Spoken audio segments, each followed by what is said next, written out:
DSC నియామకాల్లో అవకతవకలు జరిగాయని ఆరోపిస్తున్న YCP నాయకులు నిజంగా అవకతవకలే జరిగితే డిఎస్సి అభ్యర్థులు విద్యార్థులు పెద్ద ఎత్తున పోరాటానికి మద్దతు తెలపాలే గాని రాష్ట్రంలో ఎక్కడా కూడా విద్యార్థులు వారికి మద్దతు తెలపలేదని గుడివాడ ఎమ్మెల్యే వెనుగళ్ల అన్నారు. వైసీపీ ఆధ్వర్యంలో నిర్వహించిన 3 రోజుల నిరాహార దీక్షలో డిఎస్సి అభ్యర్థులు గాని విద్యార్థులు గాని ఎక్కడా కనిపించారా అంటూ ఆయన ప్రశ్నించారు. డిఎస్సి నియామకాలు అక్రమాలు జరిగాయని చెబుతున్న నాయకుల పోరాటానికి ప్రజలు అభ్యర్థి నుంచి స్పందన లేకపోవడం వారి ఆరోపణలపై ప్రజల్లో ఉన్న నమ్మకానికి నిదర్శనమని విమర్శించారు. గుడివాడలో ప్రతిపక్షం నిర్వహించే ఏ కార్యక్రమాన్ని తాము ఎప్పుడూ అడ్డుకోలేదని ఎమ్మెల్యే స్పష్టం చేశారు. కార్యక్రమాలకు సంబంధించిన పోలీసులు నోటీసులు ఇవ్వడం సర్వసాధారణమైన ప్రక్రియనని తెలిపారు. గతంలో తాము ప్రతిపక్షంలో ఉన్న సమయంలో అనేక అక్రమ కేసులు నోటీసులు ఎదురైనప్పటికీ ప్రజలు స్వచ్ఛందంగా ముందుకొచ్చి తమకు మద్దతు తెలిపారని రాము గుర్తు చేశారు. అప్పట్లో ప్రజల భాగస్వామ్యంతో పెద్ద ఎత్తున నిరసన కార్యక్రమాలు నిర్వహించామని అన్నారు. ప్రభుత్వం వైసీపీ నిర్వహిస్తున్న కార్యక్రమాలకు ప్రజల నుంచి ఆశించిన స్థాయిలో ఆదరణ లేకపోవడంతో మీడియా ముందు ఇష్టానుసారంగా మాట్లాడటం వార్తల్లో నిలవాలన్న ఉద్దేశంతోనే ఆ పార్టీ నాయకులు వ్యాఖ్యలు చేస్తున్నారని ఎమ్మెల్యే వెనుగళ్ల విమర్శించారు.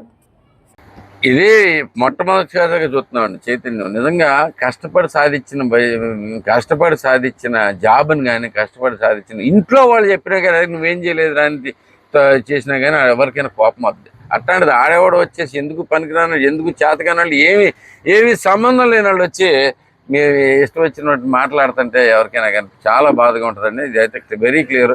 16,000 పైగా మంది పీపుల్ ఎంతో కష్టపడి దాంట్లో చాలా కష్టం మీద జీవితంలో ఎప్పుడు ఇవ్వాలి.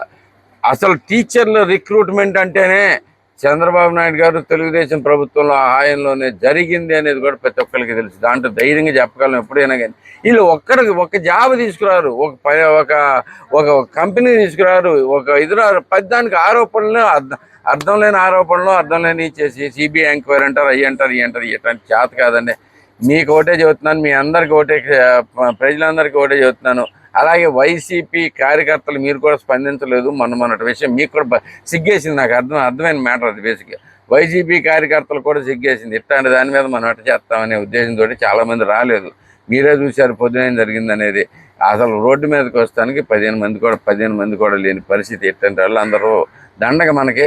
అలాగే మీకు కూడా చెబుతున్నా, మీరు నిజమైన ఏదైనా ప్రాబ్లం ఉంటే గుడివాడలో నా దగ్గర తీసుకురండి.